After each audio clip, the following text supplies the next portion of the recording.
This is the necklace. And we are the Black Magic Diamonds. I'm Danny. I'm Brittany. I'm Vanessa. And I'm BJ. Guy de Maupassant, perhaps the best-known short story writer in the world, Maupassant wrote tales that are realistic and pessimistic, and often offer surprise endings. In the story The Necklace, you will hear the story of a girl who wishes she had a wealthy life, so that everyone would envy her, but this dream takes her life down the wrong path, and she loses what little she has. Mathilde Loisel was one of those pretty, charming young women who were born, as if by an error of fate, into a petty official family. She dreamt of great drawing rooms upholstered in old silk with fragile little tables holding priceless perfume and jewels. But Mathilde Loisel had no proper wardrobe, no jewels, nothing. There's something for you. It's an invitation at an evening reception at the ministry. What do you expect me to do with that? I haven't a thing to wear. How could I go? Her husband gave her 400 francs for her to buy a beautiful dress, but then she said, I hate not having a single jewel, not one stone to wear. There's nothing more humiliating than to look poverty-stricken among a lot of nice, rich women. Wait, why don't you go and see Madame Forrester and ask her to lend you some jewelry? The next day, she went to see her friend and related her tale of woe. Madame Forrester wanted her mirrored wardrobe, took out a big jewel case, and brought it to Mademoiselle. Take your pick, my dear. She came upon a Serdou diamond necklace.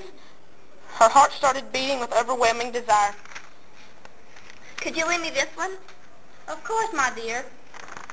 She threw her arms around her friend's neck, kissed her, and fled with her treasure. The day of the party arrived. Mademoiselle was the prettiest woman there, gracefully beaming and deliriously happy. All the men that looked at her, all the minister's aides wanted to waltz with her. The minister himself noticed her. She danced, intoxicated with pleasure, forgetting everything in this triumph of her beauty and all this admiration. Back at home, she took off her wraps before the mirror to see herself in all her glory once more. Then she cried out. The necklace was gone. What's the matter? The necklace, it's gone. They searched everything, but no sign of the necklace was found. They would have to replace it.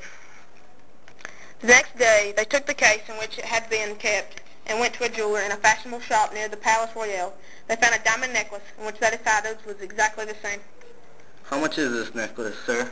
It is worth 40,000 francs, but I'll give it to you for 36,000 francs. They told the jeweler to hold it for 3 days. Loisel passed 18,000 francs. They would have to borrow the rest.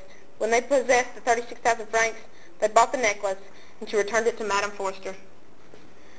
Mademoiselle came to know the awful life of the poverty-stricken.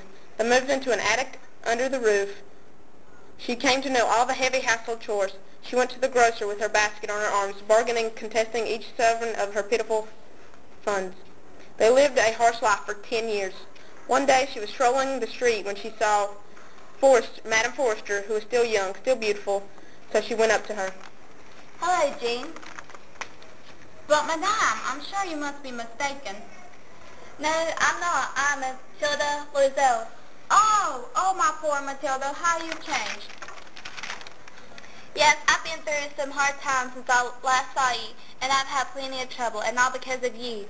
Because of me? What do you mean? You remember the diamond necklace you lent me to wear to the party at the ministry? Yes, what about it? Well, I lost it. What are you talking about it? What are you talking about? You returned it to me. What I gave back to you was another one just like it, and it took us 10 years to pay for it. You say you bought the diamond necklace to replace that other one? Yes, you didn't even notice it then? They really was exactly alike.